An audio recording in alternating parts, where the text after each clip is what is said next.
What is up, everybody? This is Anthony with VR365. What is going on? It is a brand new day, a brand new show, and we also have a brand new guest that is joining us today on Saturday. Now, normally Sunday is the guest day, but this time we're doing it on Saturday, and we've got LethalWeaselVR, one of the 4 esteemed hosts of Virtual Strangers, also goes by Wiesel, also goes by Wes. What is up, man? How's it going? How's your Saturday looking? Great, man. So far, so good. All right. Yeah, so what we're going to get into today, so Lethal, I mean, there's a ton of different things I can talk to Lethal about from a standpoint of Virtual Strangers, from a standpoint of the Oculus Quest, from the standpoint of the Rift S, and also PlayStation VR. I think he started off as a PlayStation VR gamer, but why don't we actually get into that subject? Like, the one thing I always like to start off with if I have a new guest and I don't know this information already is like, where did you come from, brah? Is pretty much what it's all about. It's like, what were you doing before you got into VR? And so if we went back to 2013, 2014, 2015, the 3 years before VR really hit the scenes, what were you playing? Were you a PC gamer? Were you a console gamer? Were you an Xbox guy? Sony guy? Tell me all about it. What was going on? Well, I mean, I guess specifically in that time frame, I was a little bit of both. I was really only gaming with emulators at the time. I wasn't playing games. I had pretty much gotten away from it. You know, I always grew up. I was a gamer as a child and a young man, but around the Xbox 360, PlayStation 3 era, I dropped out of it. You know, I grew up, got a job, quit gaming, and basically the only gaming I was doing at the time when VR came out was emulators, playing NES games and Super NES, Genesis, stuff like that. And then, yeah. So you were what they would call a lapsed gamer, you know, where you kind of like fell off the map. You know, you were off the grid for a minute there, kind of fell out of gaming, but screwing around with emulators on the side, which that's an interesting angle there because, like, I was straight Mr. Retro Gamer. Right here, I have a Sony PVM monitor that is like one of the most beautiful things you could ever have. If you like Super Nintendo, Sega Genesis, you could get an RGB cable for it. You get the absolute perfect video signal. It's square, picture tube, incredible, right? And so I was like this retro guy, and you were kind of retro as well. See, the thing is, I always thought, correct me if I'm wrong, but was the first VR headset you got was PlayStation VR? Yeah, the first 2 headsets I got were PlayStation VR. That's right. Okay, well, wait, before you got PlayStation VR, how did you get the PlayStation 4? Or was that something you already had, or you had it for your kids, or what? Or you just decided to buy that? I bought it. You know, I'm on a budget. You know, I've got a family, and I don't have. You know, I'm a middle class, working class guy. So I bought the PlayStation 4 a year ahead of getting PlayStation VR, but specifically because I knew I was going to end up getting a PlayStation VR. So I gamed on the PS4 flat for a year, but the only reason I ever picked it up was because I knew I was going to get a PSVR at some point. Yeah, so let me see. So when you bought your PlayStation 4, had you already seen like Project Morpheus and stuff? Like, you already knew about this VR thing, and you knew it was like coming in about a year? Or did you buy the PS4 and then like a month or so later you found out about PSVR? No, PSVR had already launched when I bought my PS4. Oh, okay. Yeah, I got the PS4 for Christmas the year that PSVR launched, and then it was like the following October I got my first headset. Oh, okay. So you came in 1 year later. 1 year later, you had a PSVR headset, and now I know you have like a Rift S. Did you have a regular Oculus Rift? Yeah, actually, after I got my PSVR, I fell in love instantly and just went on this spree of building up my VR collection here. Within 3 months, I had a PS4 Pro, I had a second headset, I built two full PSVR setups in my house to do multiplayer with. Then I built a gaming PC, and then in July the following year, I bought my Rift. Okay, Yeah. okay. And what an expensive hobby this is. I mean, what kind of hobby did you have to pick? Why couldn't you get into like collecting lizards and reptiles or something? Why did it have to be VR headsets? Although that would probably be pretty expensive too. Yeah, I know, right? I made quite a few fiscally irresponsible decisions in the name of my hobby, but yeah, I don't regret it. It's awesome. It's been the best thing that, entertainment wise, hobby wise, it's the best thing in my adult life. I love it. Yeah, no, it's pretty freaking incredible. I mean, well, when you were gaming before, like you were this lapsed gamer, right? You kind of stepped away for a minute. Was any of that, did any of that have to do with the fact that like once we hit like Xbox 360 and PlayStation 3, it kind of seemed like innovation, like, you know, we would get new systems, but nothing really different. Was that part of it at all? Did you kind of, because remember back in the old days when we had all these gaming systems coming out in the 90s, it was like every new system, it was like, bam, you know, you would see the game and you would see, wow, this is a big jump. And we haven't had that in gaming for a long time where you see like this like immediate like, holy shit, you know.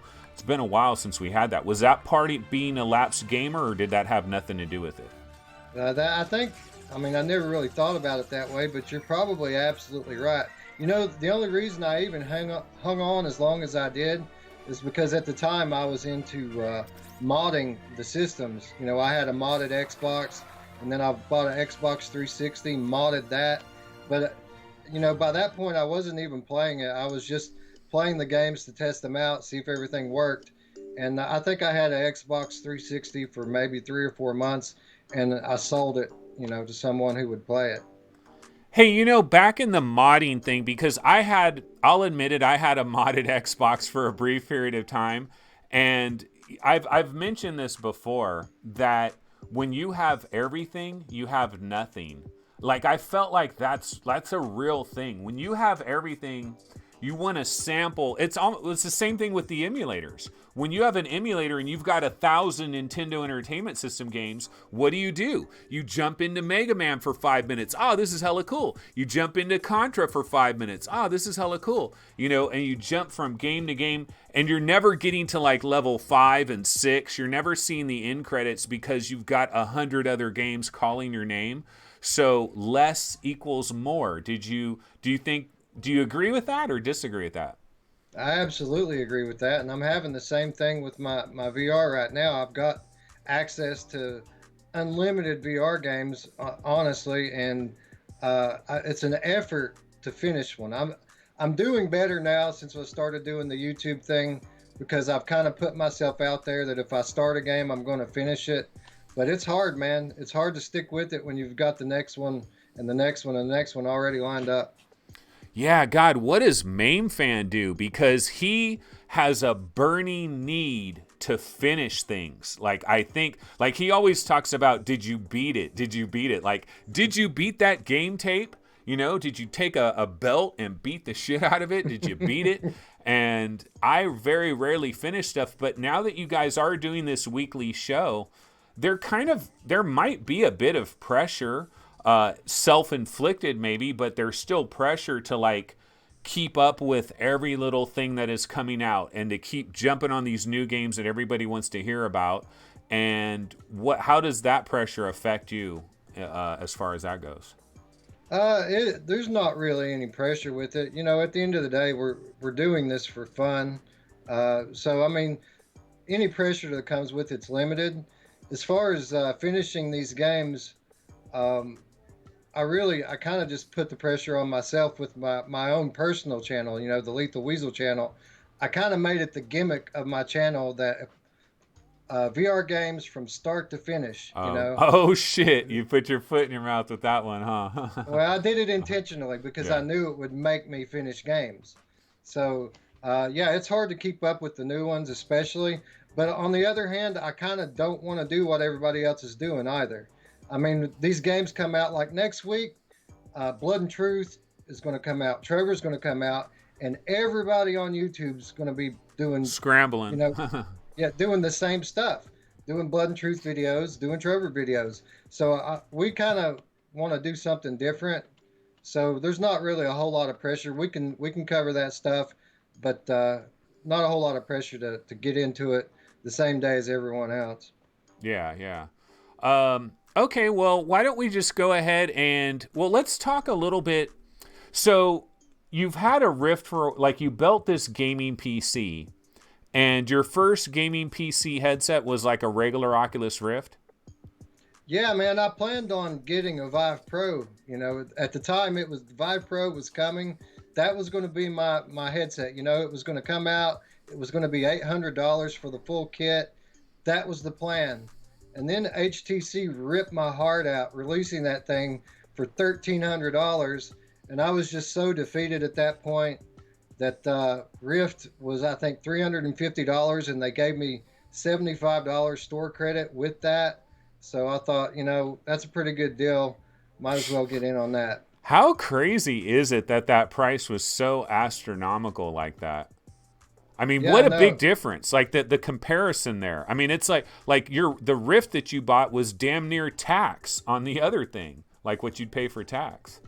Yeah, I know, right? And it's just, it goes to show you how, I mean, I still harbor ill feelings towards HTC to this day because of that. So it shows you the dangers of rampant speculation because everyone just knew that thing was going to be $800.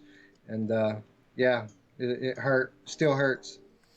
Okay, so you were a PlayStation VR guy though before this time, and you were pretty active like in PlayStation VR. Like you were like you kept up with it. You know, new games. You were getting new games. You were involved on like the PSVR subreddit and all these different places. Like because I remember when you were like would comment on this show or maybe VR Game Rankings, YouTube or whatever, it always seemed to be PlayStation VR related. So I kind of thought, oh, you're a PlayStation VR guy, you know, put you into that category, right? And then you add the PC element. What's your comparison of those two? Like, do you feel like PC just destroys what PlayStation VR brings to the table? Are you surprised how close PlayStation VR is sometimes? Or what do you think about the comparison between those two? And also, what video card have you been using this whole time? Oh, I didn't take any shortcuts at the time when I built my PC. I've got a 1080 Ti, which was the top of the line at that point. You know, outside of the Titan or whatever. I got a 1080 Ti, 8700K, everything the best for that period when I built my PC. And as far as the comparison, the PSVR goes, I mean, they both have their benefits. Of course, you know, the PC has the graphical fidelity and the tracking, hands down. That said, I think I like the visuals in the PlayStation VR a little bit better. It's brighter. The SDE is less noticeable. Um, you know, tracking, like I said, goes to the Rift. Comfort goes to the PlayStation VR. PlayStation VR also much more affordable, and they have an aim controller, which is a big deal. It's something we love here at our house, the aim controller. But it just Yeah, depends on the gamer, you know. yeah, yeah. Have you? Is there a number of games that you've played on both of them? Like, have you tried like any particular games where you saw both it on PSVR and the Rift version, like head-to-head comparisons? There's been a few Apex Construct for one, um, Skyrim, I think maybe, yeah, Thumper.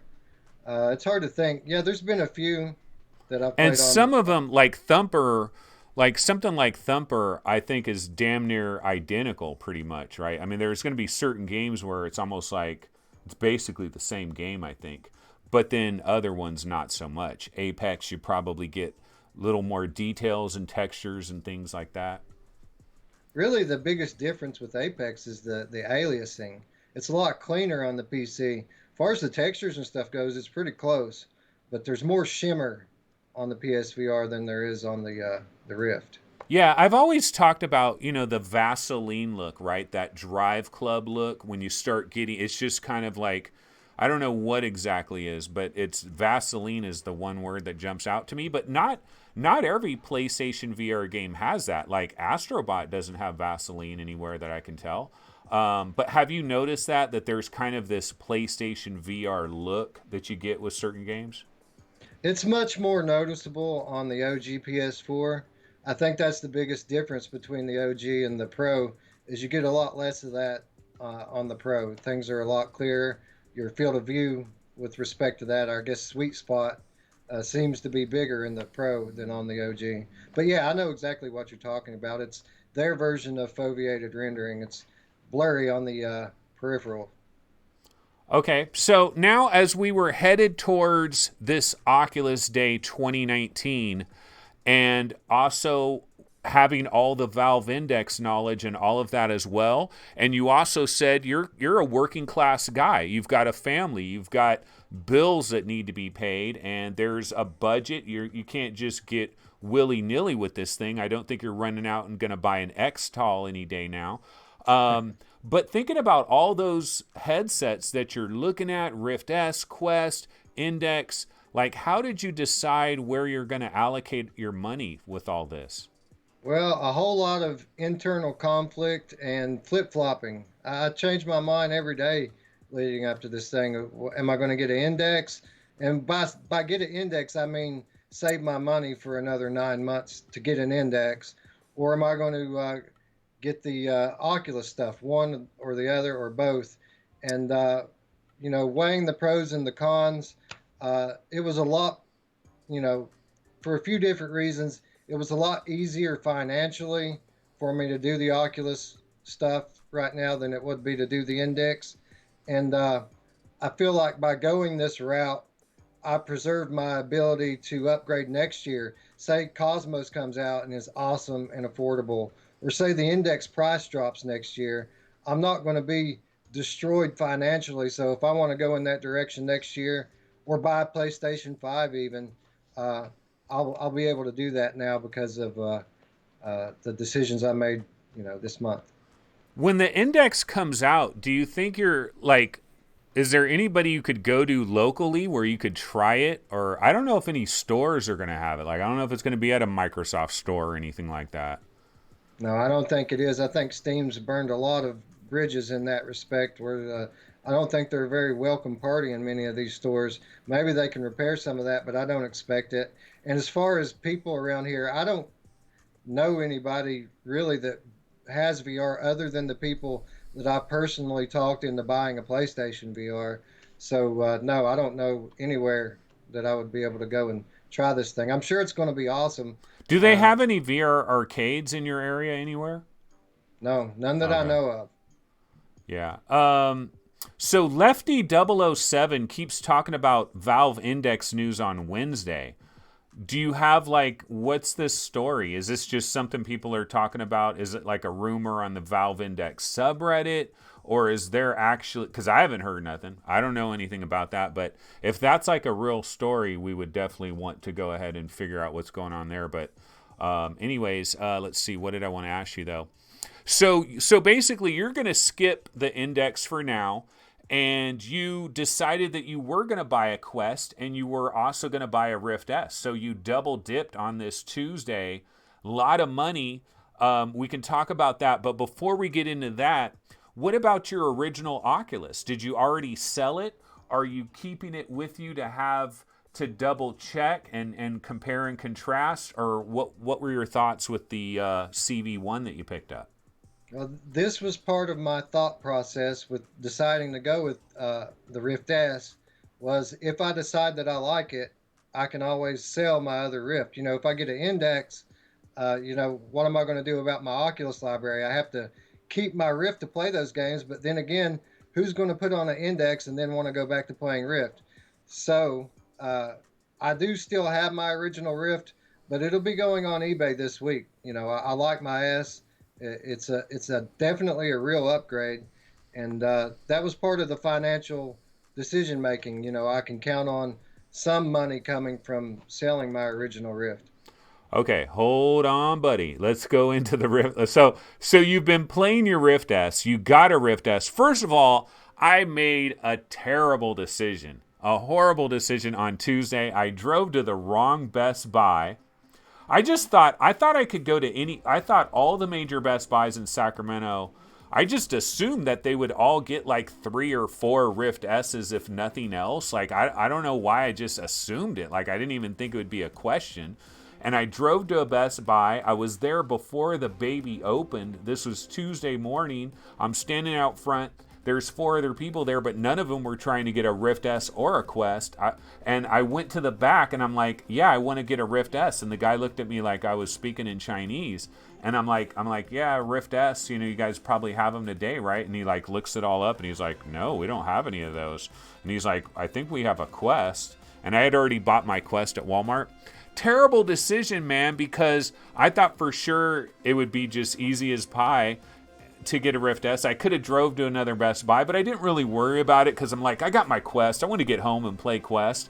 And now I haven't had a Rift S all these days. But you have had a Rift S. You got it on Tuesday. Why don't you tell us, like, what was your initial, the time that you spent with it? Like, how do you feel about it? I love it, man. It's the clarity. I mean, don't get me wrong. There's still SDE in it if you look for it, but the difference that a higher resolution makes is more than what I was expecting. It brings depth to the game. It just makes it seem more real and immersive, and it's a definite upgrade with this thing. There was a lot of questions going into it with it being an LCD screen, and my worries have been put to bed. It's a lot more clear, and sure, there are drawbacks to it. The audio being one, the IPD adjustment being another. But overall, for me, it's definitely an upgrade, and I do not regret getting it at all. When people complain about the audio, this is something I've always wondered about. When people complain about the audio, are they complaining about the inconvenience of the fact that they're going to have to use headphones?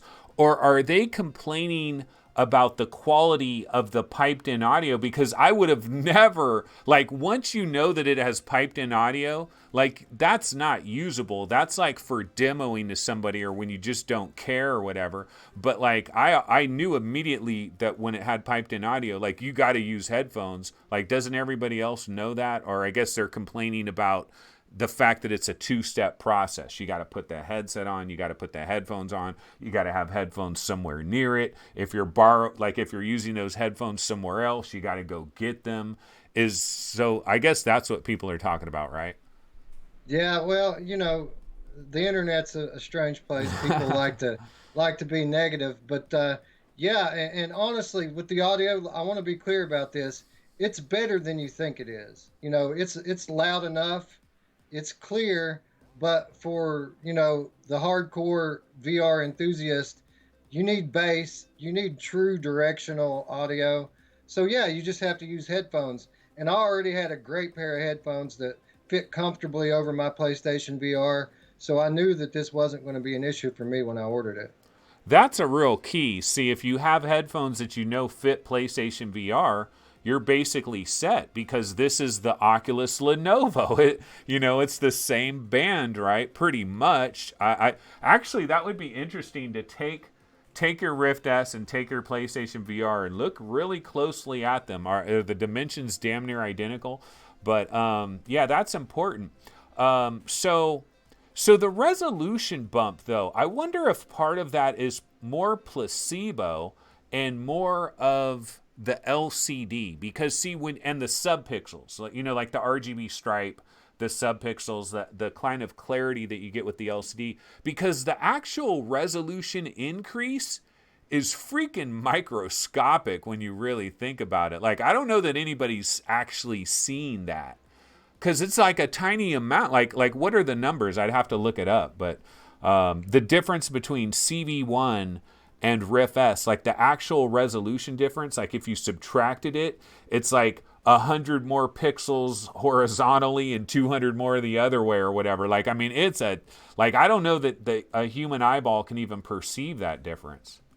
Well, you said it yourself. The subpixels really count. I mean, as far as a pixel resolution goes, the numbers, you're right, they're pretty close.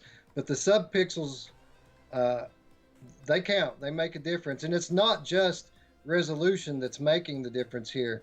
The display is much brighter. The colors are a lot. Uh, I mean, a lot of people were worried about it being washed out. The only time that seems to be true is during very low light situations, horror games, things like this.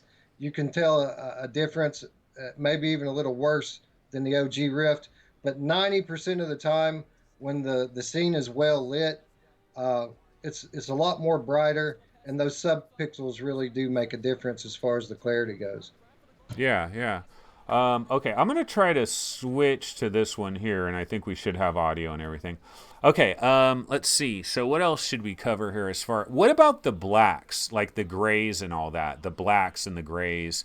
Have you tried anything that has a lot of black backgrounds? Did you happen to try, before you got your Rift S, I was telling people to do this, what was the thing that came out? Wolves in the Walls on Oculus. Did you happen to try that? Because, see, Wolves in the Walls, the intro is like straight white text on a black background like a mofo. You can see the God rays like nobody's business.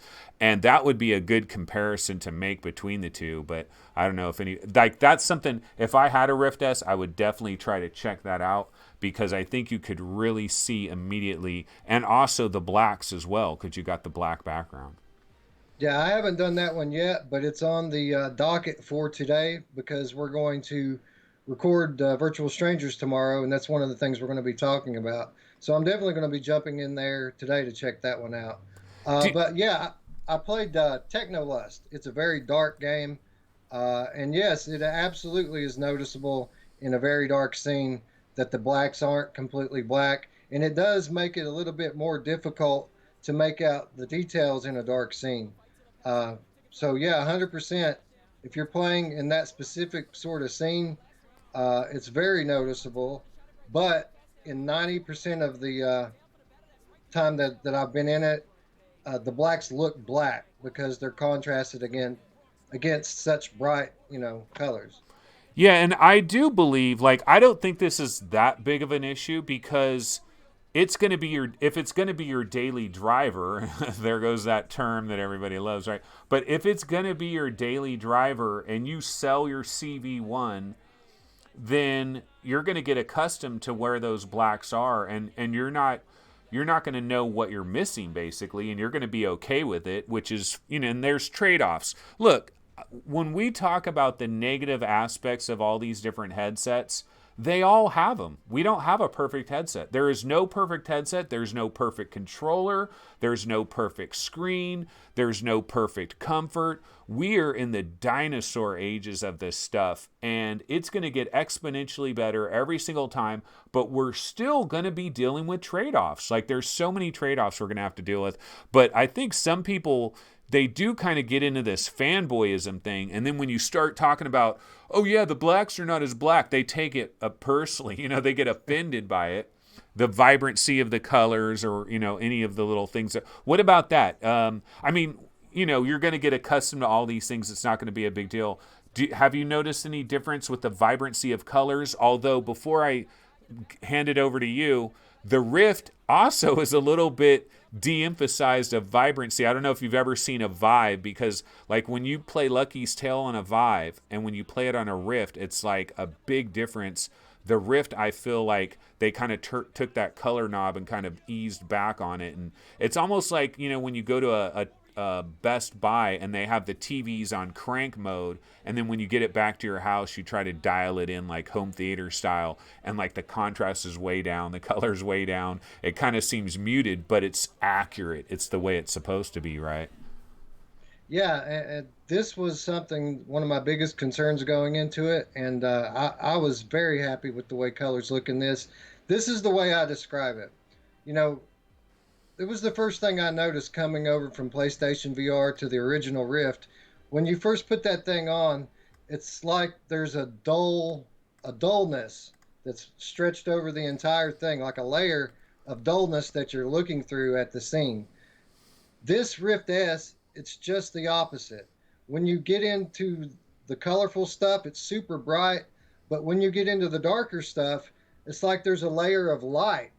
Instead of dullness, you're peering through this layer of light that's over everything. So it's kind of like the polar opposite of what you're getting when you look into at the Rift. The one advantagement, like I've actually used a Rift S. Let us not forget, I was lucky enough to go to GDC, and I actually did try the thing out. And I was thinking of so many things because I was like playing Stormland, and I'm looking at my freaking robot arms, and I'm like, oh shit, with like the moss that was growing on the arms and everything, and just marveling at Stormland.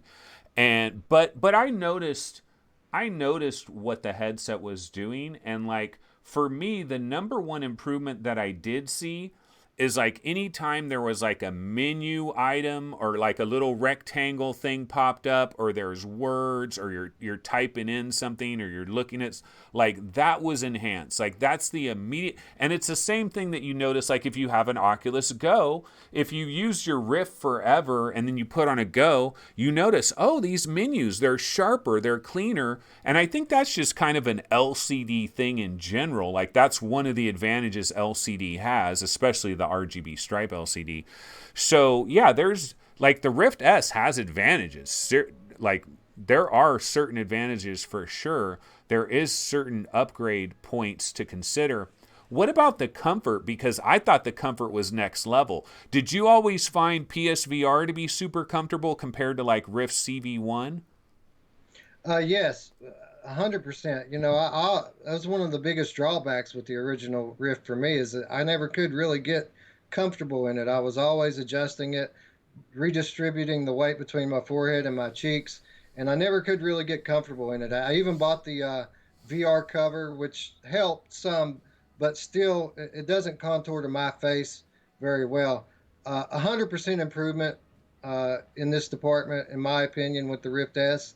I don't think it's quite as comfortable as the PlayStation VR to me, but on the other hand, my wife says it's more comfortable. So I think it's an individual thing. It depends on how your face is shaped as to what you're going to find the most comfortable.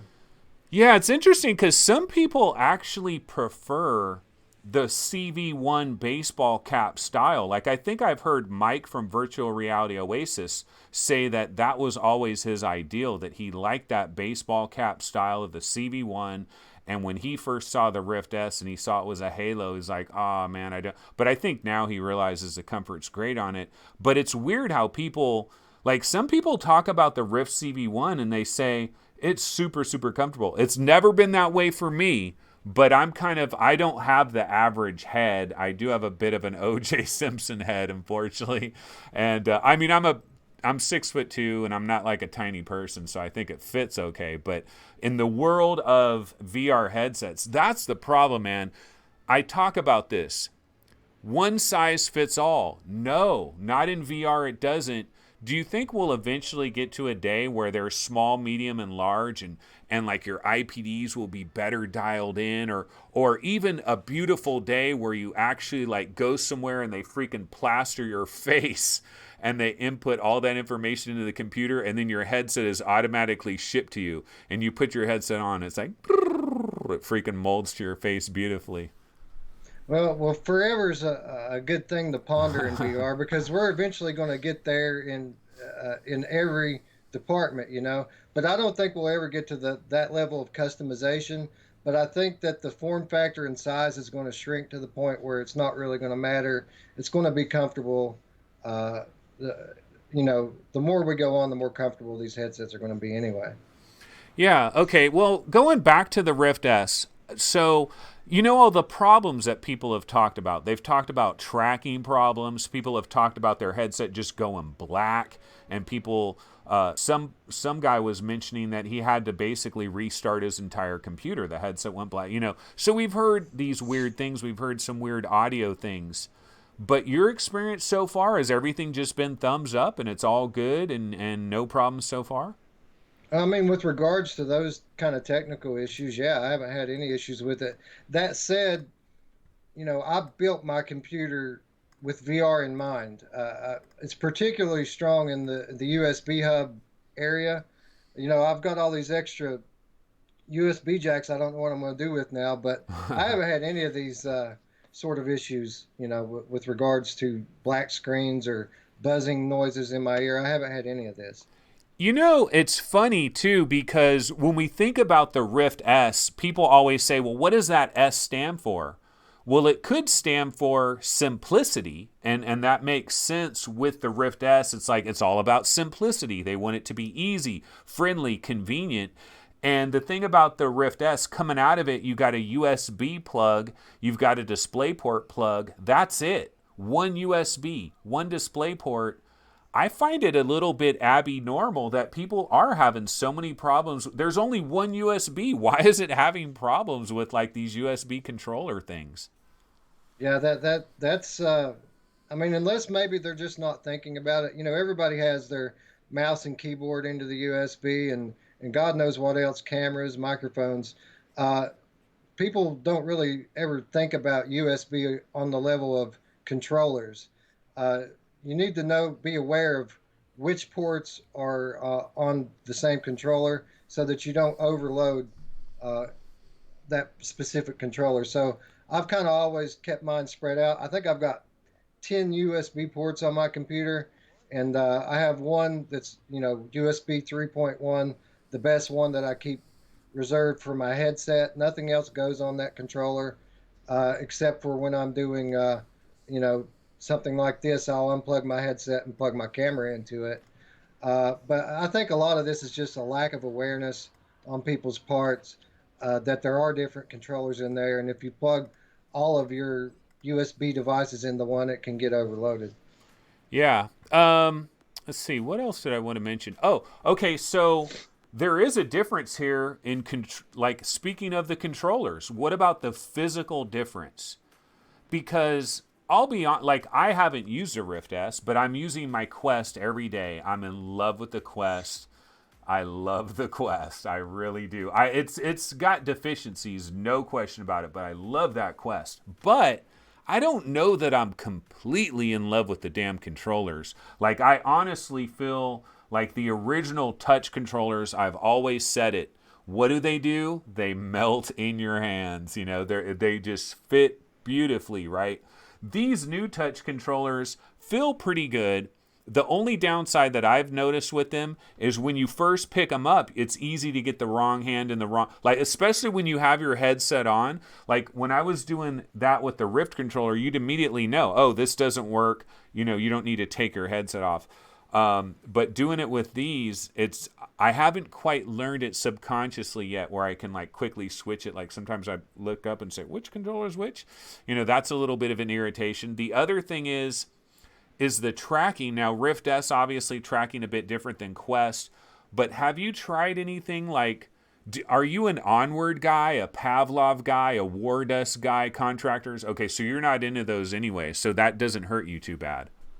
No, I did. I have been in the Apex Construct just so I could try out the archery thing. No issues there. Really, the only tracking issue I've had out of either one of these headsets was just a minor blip in the Vader game on the Quest. That part at the very beginning where there's that bowcasters hanging up above your head. I went to reach for that thing, and my controller, jumped a little bit. But other than that, I haven't had any tracking issues at all. Okay, that's good. So from a controller standpoint, though, do you feel like it's a minor downgrade just purely based on like comfort and size and maybe like I did actually for the first time ever, had a problem with the battery compartment coming off. I didn't have that problem. I did hit the menu button a couple of times, which is something that I did on my other Rift as well. As far as the comfort goes, I'm not sure if it's a ergonomic thing or just a programming thing that I haven't gotten used to that ring being on top yet. Yeah. Uh, so yeah, I do the same thing. I'm still not used to it. I grab the controllers with the wrong hand and then have to switch them after I get in the game. But you know, time will tell if I get used to that or not. The jury's still out on that one. What do you think about Pass Through Plus? Have you compared them on the two, like the differences between the Pass Through on Quest and the Pass Through on Rift S? I don't see a whole lot of difference in it. The only difference that really affects me functionally is the option on the Rift S. You have the option that you can double tap the menu button and bring up the pass through at any point in time. I really wish that was on the Quest because it's a handy feature to be able to just turn on the real world whenever you need to. Absolutely. All right. Well, I think we pretty much covered most of what the Quest brings to the table. Overall, you feel like it's a better headset than your original CV1, and you're gonna, there's trade-offs, but you're willing to take it. And so CV1's going to go bye-bye.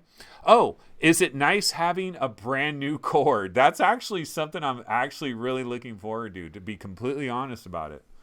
Yeah, that's something that I didn't think would make that much of a difference, but it seems, I mean, it's only like what, a meter longer? It seems like it's a lot more long than the other one, you know. I That don't extra care meter about the makes length. I care about the little knots and twists. Like your original CV1, like I would get these little like these like where it's like squeeze, you know what I mean? And like it doesn't matter how many times I unravel it or I try to like spread it out overnight and kind of leave the wire going straight to like untangle it, there's still like these little tight knots that develop over time. At least it did on my Rift. And so to have a brand new cord that has none of that in it, at least for a little while, it's almost like that new car smell. For a little while, you get to enjoy this like brand newness factor. Well, I never really had that issue. I always, you know, that cable, it comes, you can disconnect it from the headset. So I always make sure to unravel my cable every time when I get done playing. I never just take my headset off and throw it down. I always uh, make sure to unravel it, and I don't have any knots or twists in my cable at all. Man, so I guess I'm just a lazy bad gamer and I've screwed my cable up forever. Okay, well, why don't we, damn it, hold on. I put on a trailer that is the wrong size. I got to make sure to get that out of here so it stops screwing up my stuff. Okay, here we go. Just throwing some rando trailers in the background as we continue our discussion. So, not Rift S. So, we've talked about Rift S for a while, and we'll get back to PCVR a little bit later in the discussion. Well, I don't know how long you have to go, but we'll go as long as you can do it. But let's talk Quest for a little bit. So one of the things I've been talking about on this show the last couple of days is the unquestables. I've got people that watch this show and they're like, God damn it, why did this Quest have to ruin everything? Everybody's talking about Quest. Did you have a legitimate excitement going into Quest? Because like I've talked to like MAME Fan and there's some other guests I could have on here, but they're mostly PCVR guys. And I actually thought like I was listening to Virtual Strangers, all your guys' episodes, and when you would be talking about the Quest, it sounded to me like there was a genuine excitement on your part, like you were really looking forward to it. And so I was like, man, I got to get somebody on here that was like a fan of the Quest, and hopefully it lived up to his expectations. What do you think, like going into the Quest, coming out of the Quest? Actually, what were your thoughts going in before you get into the reality of the Quest? Yeah, well, initially I wasn't going to get one of these. You know, I already have all this stuff I've already described, you know, all this VR stuff that I already have. But as time went on, as I weighed the benefits of being able to take VR with me, and I start, you know, more and more videos start to surface of these games and what they look like. As time went on, I became more and more hyped for it. And yeah, absolutely. By the time the thing got here, I was legitimately, excited to try it out.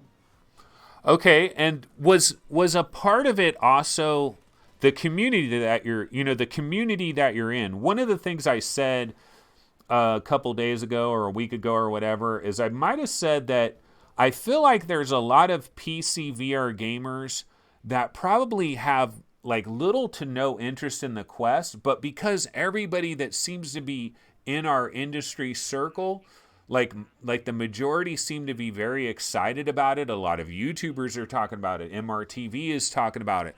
Cass and Chari are talking about it.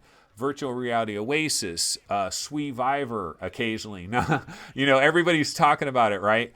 Do you think that was part of it? Was there almost like a peer pressure, almost like, oh, this is the new thing, and you got a little bit swept up in the excitement, or did you have your own genuine excitement? How do you factor all that in? No, I have my own genuine excitement uh, for like I said, for the ability to take VR with me, be able to not only take it on vacation and things like that, but to be able to take VR to people that haven't tried it. You guys, I'm sure everyone who's watching this loves VR and has tried to get people to come over and try it out, and people just aren't interested enough to come over and try it out.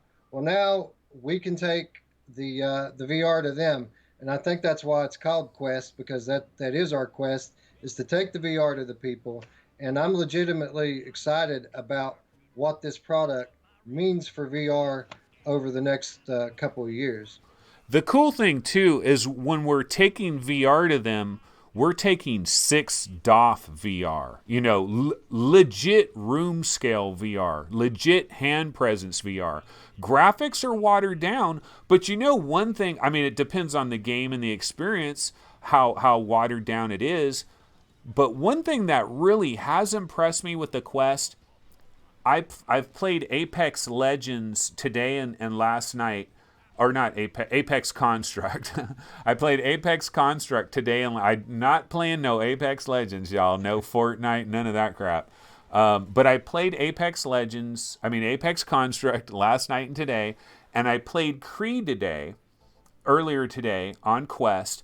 And one of the things I noticed with both of those games, with the headphones on and with the volume pumped up, the audio was flawless, man. It sounded exactly like Apex Construct on Rift or Vive or whatever. Same thing with Creed. And so when the audio is perfect, like there was bass and it had like the good production value that those games have, where it's like dum dum dum, and you get that like movie score soundtrack, and it really sounded good.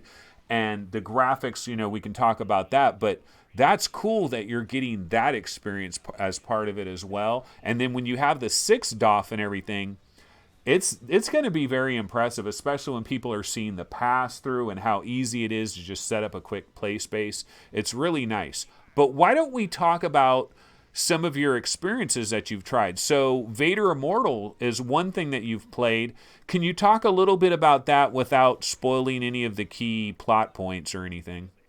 Yeah, absolutely. That was the first thing I tried because, I'm a big Star Wars fan. I always have been since I was very young. And of course, this is going to be the first thing I go into. And I was legitimately surprised at how good it looked.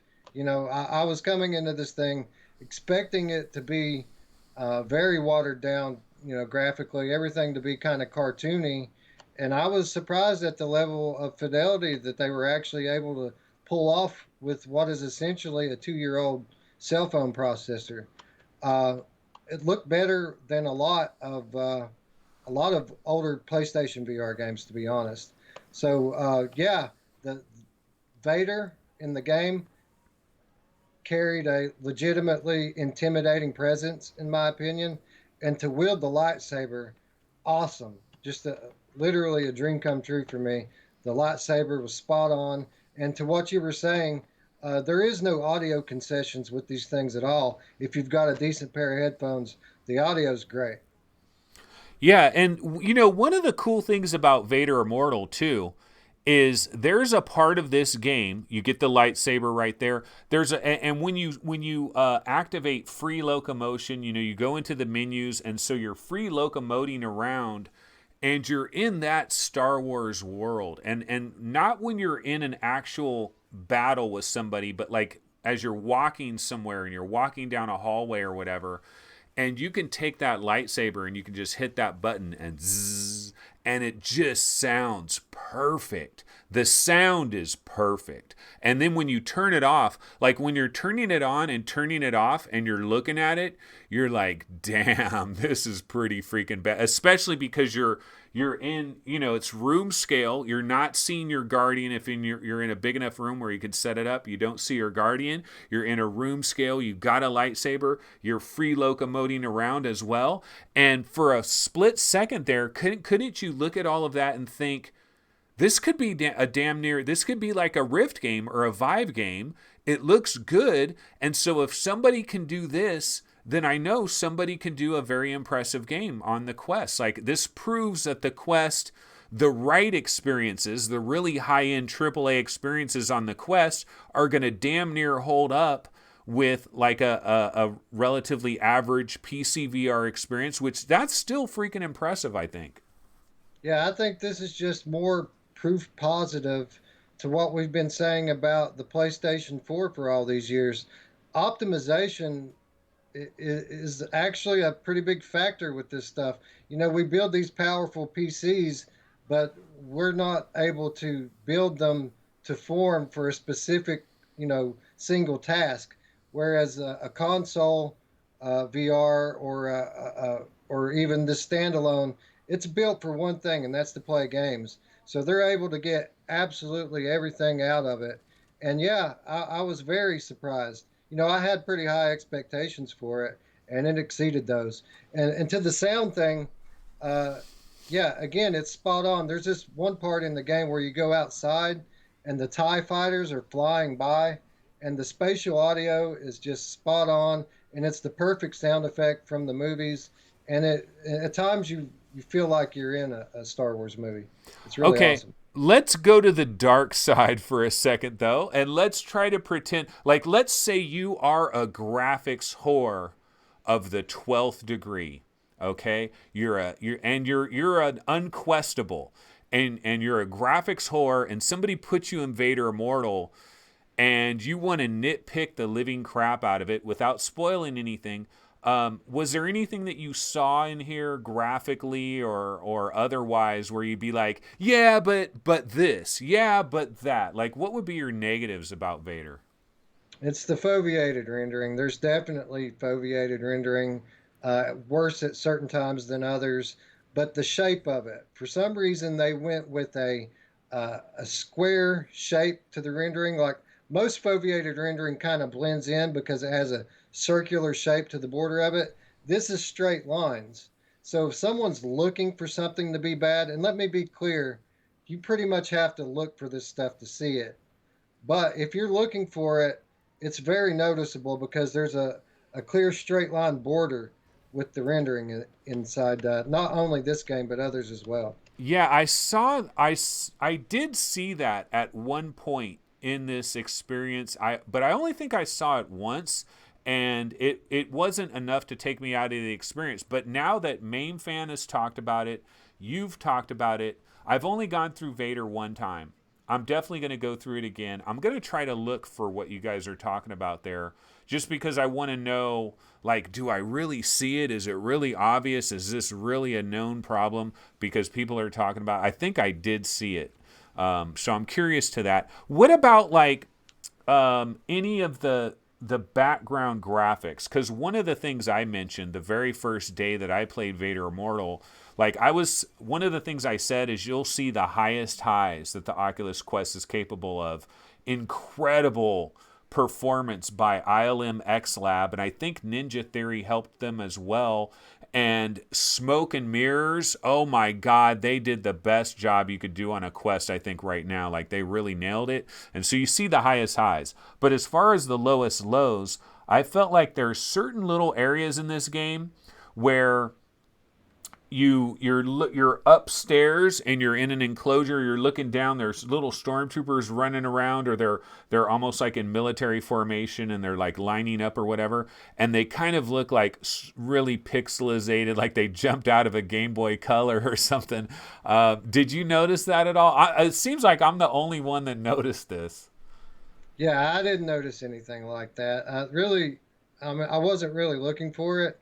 I was looking for the rendering thing because, like you said, Justin had pointed it out. He played it before I did, and so I was looking at it to see if it was really as bad as he was saying it was. But no, I didn't notice anything like that. I was largely impressed graphically. The one thing that did kind of get on my nerves is it's easy to clip in and out of the world. Like if your arm bumps into a wall or something, the whole screen will go black and it'll tell you to get back in your play area or back on Yeah. the path or whatever.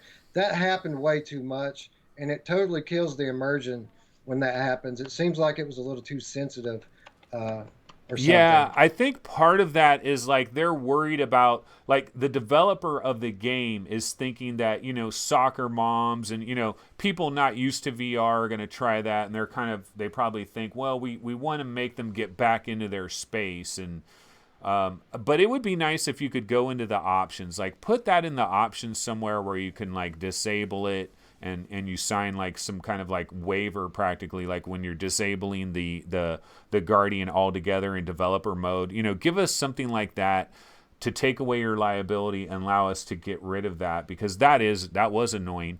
You did mention that one part where you're out on the ledge and the TIE fighters are flying by, and yeah, the freaking 3D audio was absolutely on point, and the classic TIE fighter sound. That's the beauty of having like the legit company making a real Star Wars rather than a fan-made one. But also, when you were out there, you're on this lava planet, you're looking down at the lava. It would be nice, being a graphics whore, to see the lava moving, to see the lava bubbling, to see something happening. And if you really look at that, see, here's where I could be a stickler for these little details. You really look at that, there's no bubbling, there's no movement. It's basically just a static image. And then that TIE fighter was probably above the static image moving around. And so that was just like a static background. You didn't notice that at all? No, not at all. Really, Okay. my only complaints with this game, like I said, was the clipping in and out. Also, I didn't care for the voice actor who voiced the The droid that female stays with you. robot. Yeah, yeah. Yeah, she sounds Yeah. like some 20-year-old college student. Doesn't really sound like a droid. And Yeah. I found it odd that there's a certain scene that you're relatively close to Vader and you're hiding, and I don't feel like you would be able to sit back there and be whispering 3 feet from Vader, and him not sense it with his ears or his force ability. But besides that, I was relatively impressed with everything in this game. Oh, it's fantastic. It is fantastic. 4 stars out of 5, 4.5 or whatever. It is a fantastic experience. I'm just nitpicking a little bit of out of it. But okay, in chat, Del Wolfensparger says, I want Vader Immortal Episode 2. And wait, somebody said, oh yeah, Del Wolfensparger says, is this coming to Steam? Is Vader Immortal coming to Steam? No, this is an Oculus exclusive. It is coming to Rift. We don't know exactly when. Tentatively, I would just say fourth quarter, but it could arrive in another month or something. We don't know. So, but no, it will not be on Steam VR, at least not for a while. Maybe it could come later, but I believe it does have some type. Well, I think this is Oculus Studios published. I don't think you're going to see it on Steam ever, probably. What was I going to say though? Oh, R Gambo says there's 107 people watching, 27 likes. And Oh, come on. I never mentioned this, and I got to start doing this. And I should have did this halfway through the episode. But come on, hit the likes, guys. Let's get the likes up. It'll help people find this. Like, this will be recommended to people the more likes you get. So yeah, everybody take a quick second, hit the like button, come right back. Okay, and go ahead and subscribe. Hit the subscribe button if that hasn't already been clicked. Okay, what else? Well, let's get off of Vader Immortal. What else have you played on the Quest that you'd like to talk about? Well, really, the games that I've been playing are ports, just basically because like I said, this isn't going to be my daily driver, you know, gaming device anyway. That's not what I got this for. So I've been checking out some ports just to see how they translated. I played Apex Construct, like I said before. Check that out. Thumper, I played for a little while, and let's see, there was another one. Oh, Angry Birds. Played that. Played all three of those just to see how they would look. I didn't really get dive too deep into them yet, but I just wanted to check them out and see how they translated. Yeah, yeah. Let me see if I have an Apex Construct trailer that I could throw on. Because I actually did play Apex myself as well. So we could talk about that for a quick second. So what did you think about Apex just in your limited time jumping in there? That's another thing that I've really liked doing with the Quest is sampling all these different games just to see how it came through, like Space Pirate Trainer, all these things. Have you tried any demos at all? No, honestly, my wife and children have been playing the Quest more than I have. I've been playing my Rift S, and they've been have taken this Quest and they're wearing it out. They love it. You got to Uh, warn them though about like windows, sunlight, make sure they understand that cuz it well, is yeah. they're not VR newbies. They've been playing it as long as I have. Maybe not as much as I have, but as long as I have. So yeah, they're up to speed on how to handle the hardware. So here's the thing. You are an unquestable. God damn it, I'm ending this show right now. No, but it's funny because you have a Rift S and a Quest at the same time, but you're more excited by that Rift S, right? I mean, let's be real. And so on that point, don't you think it may have made a bit more sense to take these two launches and separate them, give them a chance to breathe? Seriously, I think this is what I'm talking about when I say this is a marketing mistake. It's an error on Oculus's point. Think about somebody like Scuba Steve, Steve on VR Roundtable, Gary on VR Roundtable, you, Main Fan. Think of all these people, right? Well, Main Fan doesn't care. He doesn't have a Rift S. But Gary has a Rift S. Steve has a Rift S. You have a Rift S. Rendered Reality, like the two guys from Rendered Reality, they both bought Rift S's and they bought Quests. And the problem that I'm crying about is if you had these two launches separated by like 3 weeks, even if it was just 3 weeks, but if it was like a month or a month and a half, might even be better. But if it was just 3 weeks, then when people got the Quest, they would have been like, if you only had the Quest, if you didn't have the Rift S, you'd be playing a hell of a lot more Quest, wouldn't you?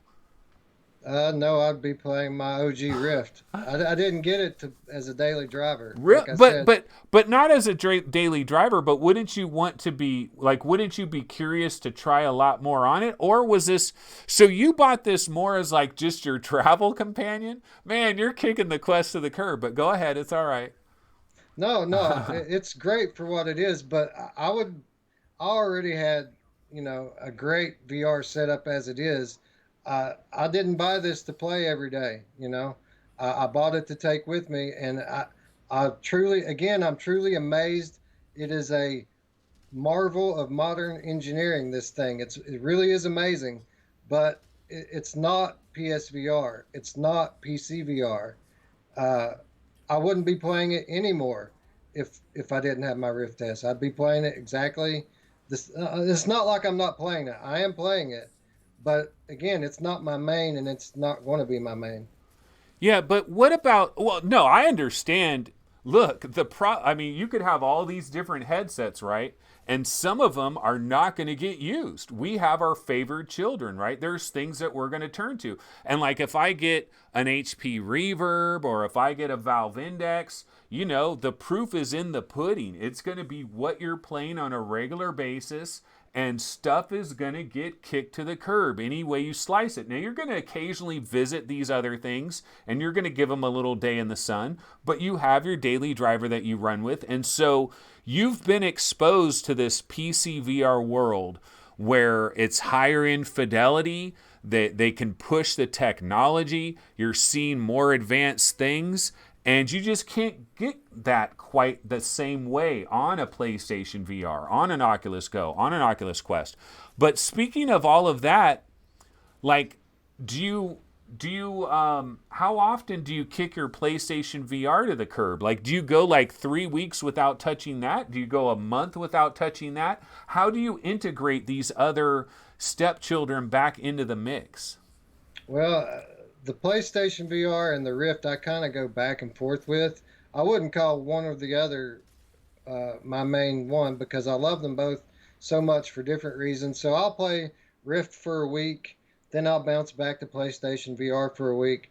And with the PlayStation VR, the library of exclusives are just so strong that I'm constantly in on PlayStation VR just to play exclusive titles.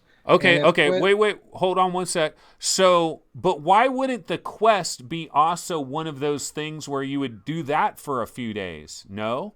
You don't it put, abs- so you feel like PlayStation VR is way better than Quest. I feel as far as a library of exclusives go, PlayStation VR is better than PC VR. Period. Uh, but you're absolutely right. If there's strong exclusives on the Quest, I'll put it on. The only one I have right now is Vader Immortal, and I played through it immediately. I'm going to be picking up probably Journey of the Gods, and I'll be playing that one. Until I'm Okay. Okay. through it. So it sounds like you want unique experiences on the platform. And do you think Oculus is making a bit of a mistake from this exact standpoint? I mean, they talk about, look, we've got 50 plus games and experiences on the Oculus Quest, but like just what you're speaking to here, when you really get down to the brass tacks, what do they really have that you can only experience on the Quest? Vader Immortal and Journey of the Gods right now is one of those, but not forever. Like when I found out that Shadow Point was on the Rift and the Quest, it was disappointing to me. It hurt me. It still bothers me. I haven't played either one because I'm conflicted by it. I don't like this. And people find that fascinating. Like they're like, "What is your problem, Anthony? Why do you want one thing not to have the other thing?" And it's like, I want the one thing to have a little bit of time to shine in the sun, you know. But so that's kind of your attitude here, like Blood and Truth. This Tuesday, you're gonna fire up that old PSVR, and you're gonna take those Move controllers and you're gonna dust them off, and you're gonna be playing some Blood and Truth. Most likely, I'm going to give GameFly a day or two because I'm really strapped after buying all this stuff for cash. But if GameFly don't send it to me, probably by Thursday or Friday, I'll end up buying it and playing through it for sure. Or just wait another week. I mean, GameFly will get it. It's too bad. It's too bad a game like that isn't at freaking Redbox. You know what I mean? Yeah, I Like know. it's too bad we don't. But you don't have VR, no V. Like that'll be the day, right? When we have mainstream, when there's enough. Could you imagine when there's enough VR players in the USA that they start having a few PSVR games in Redbox? That'll be a sign, ladies and gentlemen. That will seriously be a sign that VR has gone mainstream when you can go to a freaking Redbox and they've got Blood and Truth in there that only works on PSVR. You might be able to go to a Redbox and maybe they'll have Trover Saves the Universe because it's also playable in flat. Or like I've rented Resident Evil 7, I think, at Redbox and Ace Combat. Like there's occasionally there is a game like Gran Turismo Sport. You could actually rent it at a Redbox and then you can play the VR portion of it. But yeah, so that's interesting how we divide our time up amongst these various headsets. And so for you, it's kind of an exclusive thing for you. Okay, let's see. What else did we want to get into? Well, I don't know how long you have, and we've already been going like an hour and 8 minutes. So let me just get into like upcoming games for a second here. And why don't we switch over to our browser? We haven't done that this entire day. So let's see. Where do I go to the browser?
This is a tough one because there's so many awesome games on here, and I'm a gigantic Walking Dead fan.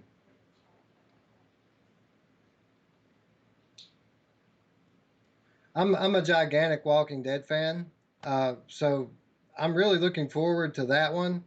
But Stormland, Asgard's Wrath, um, yeah, those are probably the ones I'm looking forward to more than the others.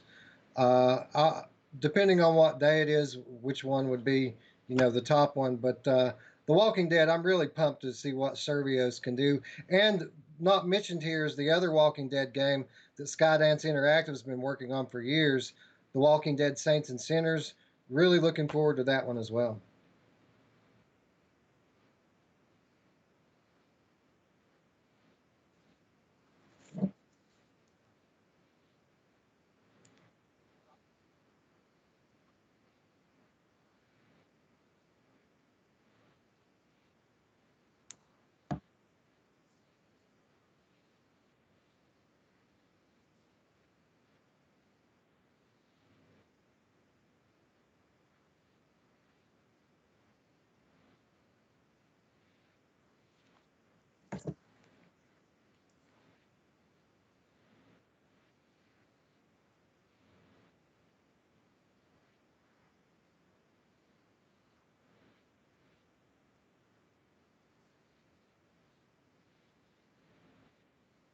I picked it up just so I could get it on the discounted price. I don't play it. I'm not a creator, but I went ahead and picked it up for $30 because I assume that one's going to be 50 or 60 when it launches.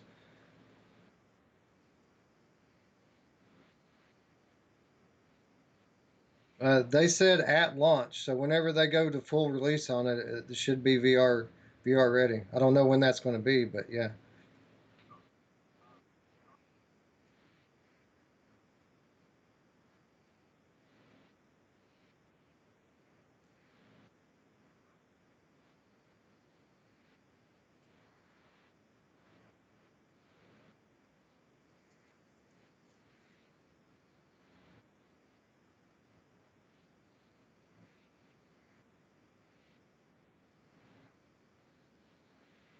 Yeah, yeah, maybe golf's not really my thing. Really, if I were to buy that game, it would be on the strength of everyone else's recommendation because people seem to be loving that one. But I never have been much of a golf guy, so love it, man. I love Accounting Plus. So yeah, definitely, I'm almost as hyped, maybe even more so for that than Blood and Truth. Uh, I think that game is going to make me bust my gut laughing the whole time, and it's a big download too. So I imagine it's going to be pretty long.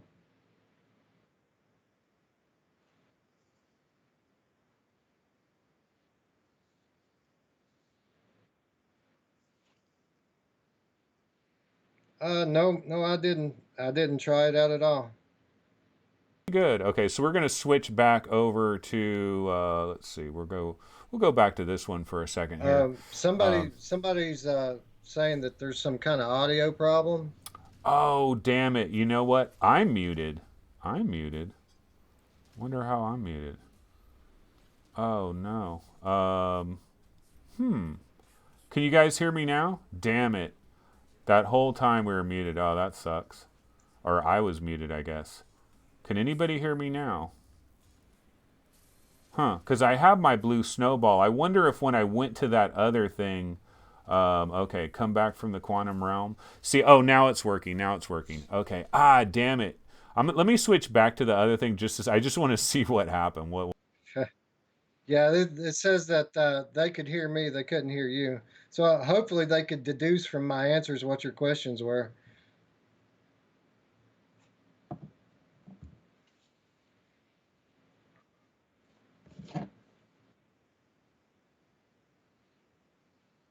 Yeah, when I paused a moment ago, it was because my wife was coming through to tell me something. I couldn't hear what she was saying, but that's what it Hello, was. ladies and gentlemen. Hello, I am now back. God damn it, my fault. Okay, so that's the first big mistake I've made in a while here.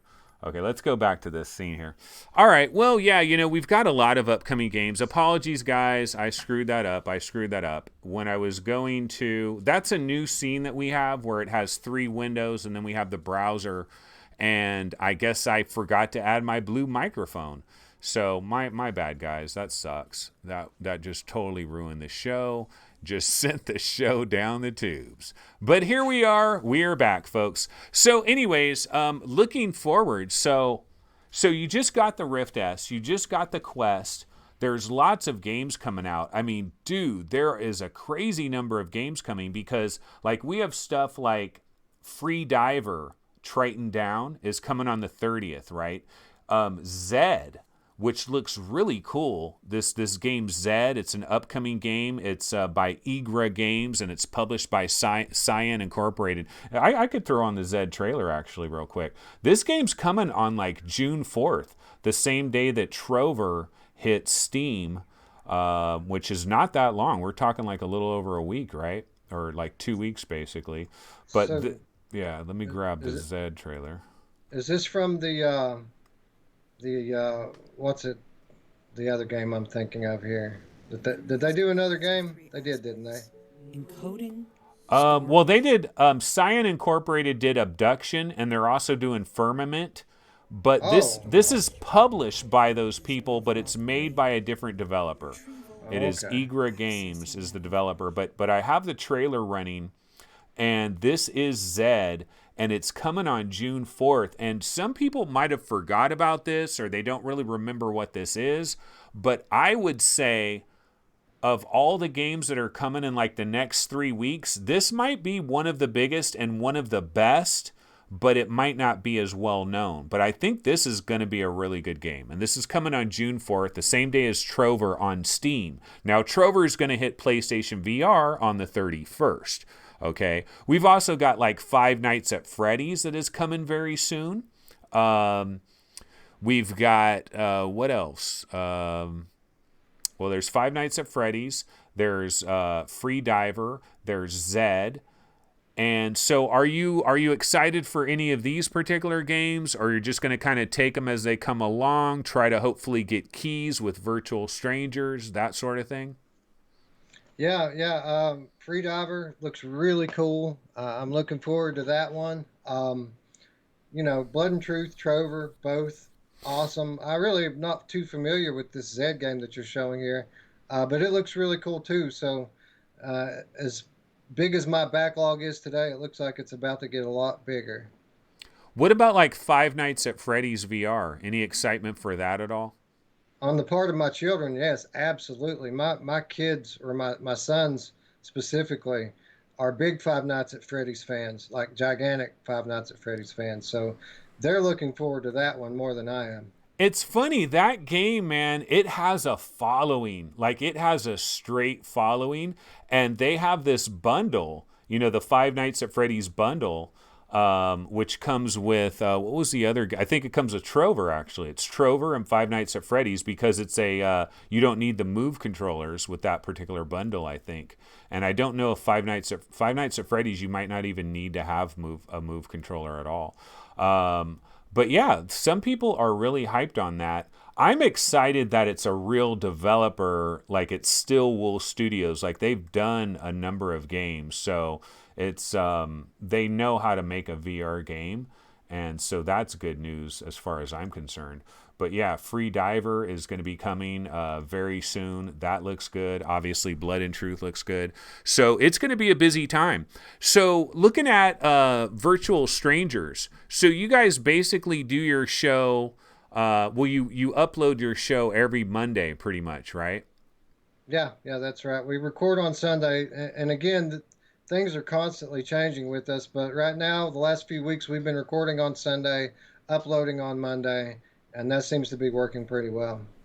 And your shows, you typically go pretty long with your shows, like 2+ hours, sometimes even 3 hours. Of course, we're at such a busy time right now in VR that maybe if it wasn't this kind of a time, maybe you'd have an hour and 45-minute show or something like that. Or do you have any kind of strategy where you want to have these really long, in-depth shows? No, the plan's always to be in and out in 90 minutes to 2 hours, but it never seems to go that way. We're kicking around some ideas, maybe going to try some different things to with the format, change the format to maybe keep our length down a little bit more, and maybe try to have some more content through the week instead of having it all come out on Monday. Yeah, I mean, the only way I could see you guys like really lowering your show would be to limit everybody to one game instead of 2 games. But then people probably really like that part of the show, and so you're kind of damned if you do, damned if you don't. Yeah, we're kicking around a lot of different ideas, and there's definitely benefits and disadvantages to all of them. So we'll be playing around with it. We're still very young in the game here, so we'll get it figured out over the coming weeks and months, I'm sure. I mean, I like the show as is. See, I'm the guy that likes the long podcast. Like if I see a 2-hour podcast, like that's not something I look at it and I'm like, oh shit, a 2-hour podcast. But it's got to be a show I like. But I'm okay with 2-hour podcasts. But there are people out there that are like, way too long, man. They'll say that as well. So you just never know. Reddit. A lot of people on Reddit will absolutely, they'll downvote you for putting something on there that's over 30 minutes sometimes. Yeah. So on your show, like I would say you're like the lead host, but maybe not. Is it just like you're all individual host? I know everybody's hosted the show, but are you like the lead host, or is it just you've hosted maybe a little bit more than the others, but everybody's like hosts equally, or do you have any strategy with that? So far, we've just been taking turns. A few weeks ago, Justin, decided that he was going to permanently be the producer of the show. So at that point, he came out of the host rotation, and the other 3 of us have just been taking turns since then. Oh, that's kind of a good idea, actually. If you I mean, that would be awesome. If I had somebody, could you imagine if I had like Jim Hall or somebody that was just controlling all this stuff, and all I had to do was like do stories, and like I didn't have to like hit buttons and change to these things and put these trailers on. That's the nice thing. Like when I have a guest, I can ask you a question, you go off on a long rant, and while you're doing that, I could find the trailer that I can't find quickly, all those kinds of things. But yeah, no, I like your guys' show. I think you guys are doing a great job. And all you guys have your own individual channels as well, right? Oh, yeah. Yeah, Alex, actually, at the first, he wasn't really doing anything, but lately he's put up a couple of gaming videos as well. So yeah, all 4 of us each have our own individual gaming channels. They're all very different from one another, as far as the focus and scope, but all that stuff's always linked up on all of our videos. What is it like, though, when you have such a superstar that you're working with, like MainFan? like MainFan is a legend, and you're working with him. Do you ever get like caught in the shadow of it? I'm playing around. Yeah, of course. we all try to live up to that standard, but we fail every day. But that doesn't deter my determination to live up to that man's vision. It's always funny what Roots talks about with MainFan when he's like, MainFan, he's the closer. He's the closer. He finishes games. And it's like, yep, he does. MainFan. Like, where does MainFan find the time? Like, dude, MainFan's girlfriend got to be pissed off at him Because how does he play all these games? How does he finish games? And he has a full-time job too. And he watches like all these shows and news and everything. I don't know how Main Fan does it. Yeah, he definitely he puts a lot of time into it, a lot more time than I have for it, for sure. All right. So as we head into this summer, is there like anything that you're really hyped for, looking forward to, or now are you kind of in like a relaxed mode where you're just going to enjoy what you've got, get these new games? Like from a hardware standpoint, you're going to take a break, right? Yeah, I have to. I've pretty much made up, my mind when I went this route with the Oculus stuff that I'm on this at least for a year. I'm good, and I am interested to hear what people think about the Index. Looking at the LCD display in the Rift S has really piqued my interest of what the people are going to think about the Index. I think that headset's going to be absolutely phenomenal. I think the clarity that's coming with the new display, the new lenses, and the higher refresh rate.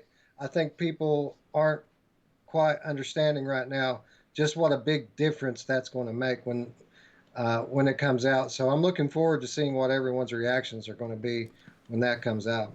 What about like the reverb, the HP reverb, baby? No, I'm seriously excited. Like if I could order a reverb right now, I would order a reverb right now. I seriously would. And the reason why I want it so bad, like I'm sure you watched that tested video, and when they were talking about just the pure resolution of it, they were like, wow, this is like, I mean, there's tons of downsides. There are a heaping helping of downsides when it comes to the reverb, but resolution is not one of them. It's got 99 problems, but the resolution ain't one. And I want to see that. I want to see 2160 by 2160 because I want to try Firmament or Free Diver or some of these really high-end PCVR games and then see that resolution, baby.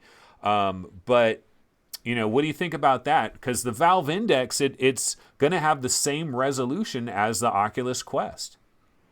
Yeah, the reverb is something I'm taking a new attitude on lately. I always just discounted it because it's WMR, and WMR has a lot of things that are associated with it. But I've never tried WMR, and I'm not one who likes to damn something before I give it a shot. And just recently watching Sebastian's video on the reverb and him talking about how the hand tracking is really not all that bad, and that's the biggest strike for most people with WMRs. They talk about how bad the hand tracking is, but here he is saying that it's good. I think, don't Crunchy have an Odyssey? I've never heard him complain about the tracking of that. So I really think that the reverb might be worth giving it a shot, and I'm definitely not going to discount it, having not ever tried WMR before. Could you ever have? Can you ever imagine having a headset that was almost dedicated to stuff that doesn't require a motion controller? For example, like if you're playing Alien Isolation, or you're playing Subnautica, or you're playing maybe like Kin or Witchblade or something. There's a number of things out there where you might just use like an Xbox controller to play it. Or maybe you're just watching like Crow the Legend, or you're watching Wolves in the Walls or something, or you're doing some kind of VR experience where you really don't need good controls. It's like a simple kind of a thing, and if your controls are adequate, that's perfectly fine. Could you ever envision having a headset that would just be a specialist for that type of thing? The easy answer that I would like to say is no. That seems a little excessive to me. But at the same time that I'm saying that, there's 5 VR headsets in the room with me right now. So I'll never say never. Maybe one day I'll have something like that. But it What seems is the fifth? excessive. What's the fifth one? Because you got PSVR, you got Rift, old Rift, new Rift, you got Quest.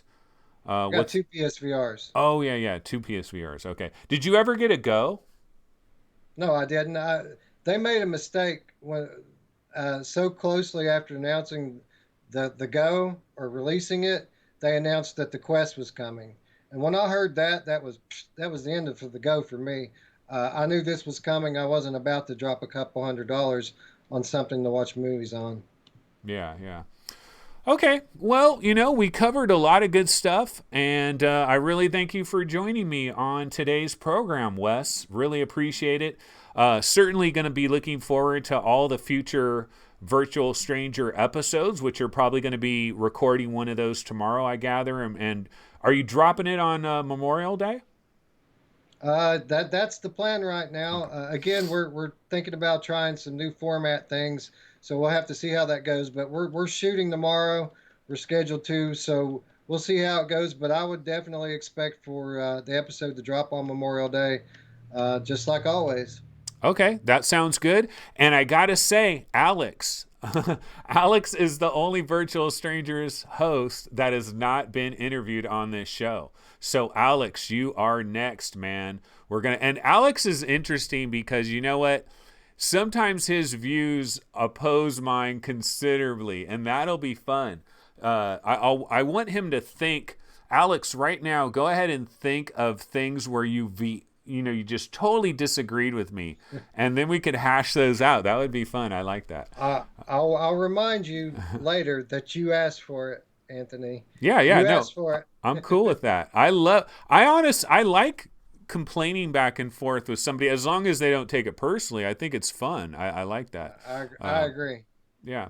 Okay, but that will pretty much do it, I guess, for this episode. So, Lethal, I'm going to go ahead and hang up on you now. But once again, thanks so much for joining me. Everybody, be sure, dude, subscribe to Virtual Strangers. Like, what are you doing? Seriously.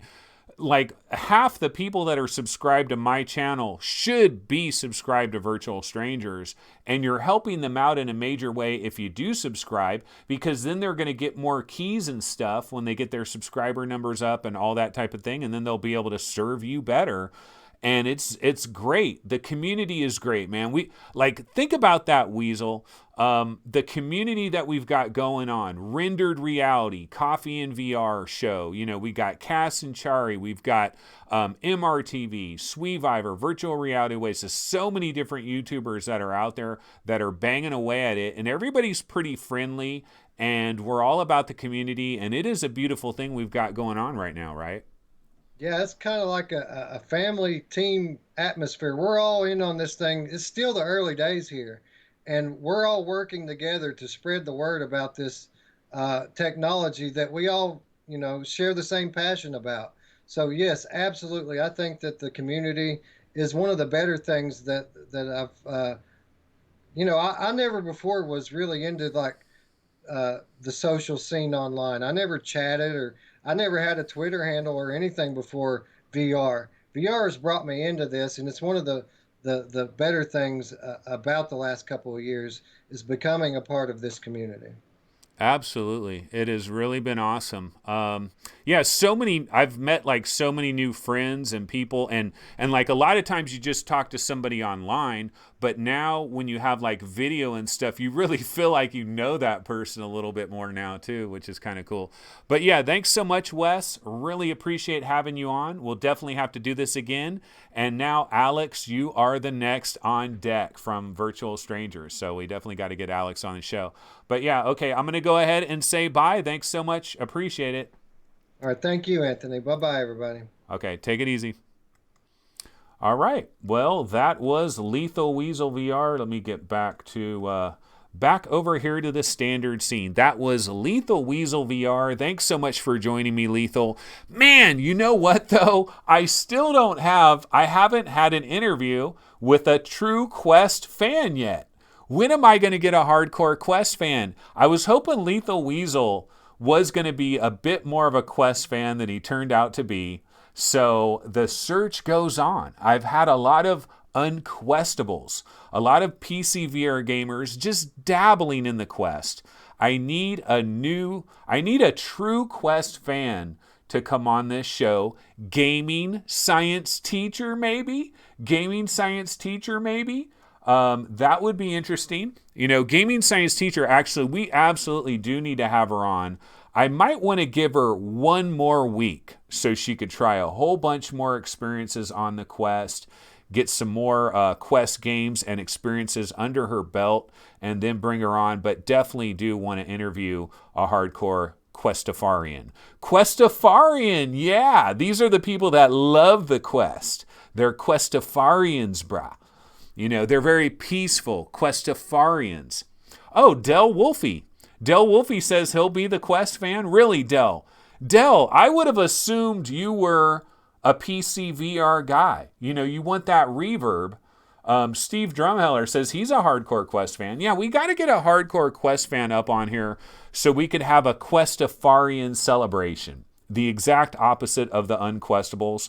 Gaming science teacher, oh, Chris. Yeah, Chris from VR Roundtable. Although I think, Chris from VR Roundtable, that's actually a great suggestion.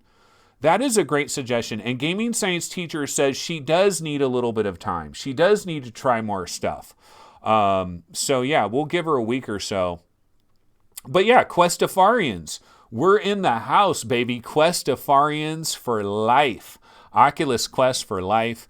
But we got a lot of Rift S fans as well. I missed out. No Rift S. So on VR Roundtable tomorrow, I have not... Well, I tried the Rift S back at GDC. So I got to remember back to mid-March when I tried the Rift S. But no actual hands-on experience with Rift S in this particular facility. You see my Quest over there? It's in the background. It's charging up.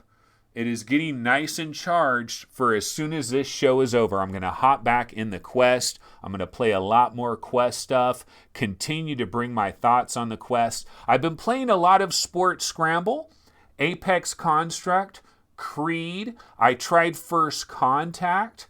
I'm probably going to try like Orbis VR Reborn and some stuff like that. But I'm not going to talk about it right now, but maybe on tomorrow's episode I could talk about that a little bit and also talk about news as well. But one thing to remember, guys, VR Roundtable. We are going to be back 9 a.m. tomorrow morning, roughly. VR Roundtable, Steve, Chris, Gary, and myself. We're going to be talking about all the craziness that has happened this week, all the news, all the notes. We're going to talk about Quest. Gary and Steve and probably Chris are going to talk a lot about the Rift S as well. I'm just going to have to kind of watch during that segment. But we're going to have a lot of good stuff on tomorrow VR Roundtable. So be sure to join us tomorrow, 9 a.m. Pacific time roughly. And then after that, it's a Sunday Fun Day episode. I don't think I'm going to have a guest. I'm just going to kind of cover some news stories that I haven't gotten to recently, and then also some Quest experiences that I've been having. So go ahead and look forward to that tomorrow. But I got to bounce out of here. It is Saturday, and there's lots of fun stuff to get into, and I'm going to go ahead and get into it. I hope everybody is having a wonderful Memorial Day weekend. I hope you guys made it out of town safely yesterday on Getaway Friday. Hope you had some good success out there on the interstates. But now it's time to get back to some VR gaming for me. So I will check everybody out tomorrow. Have a good one. Take it easy. Hit the like button. Hit the like button. Please, for the love of God, hit the like button. Hit the subscribe button. And if you want to go ahead and click that PayPal button, I'm not going to hate you at all. I will appreciate it. Take it easy. Later.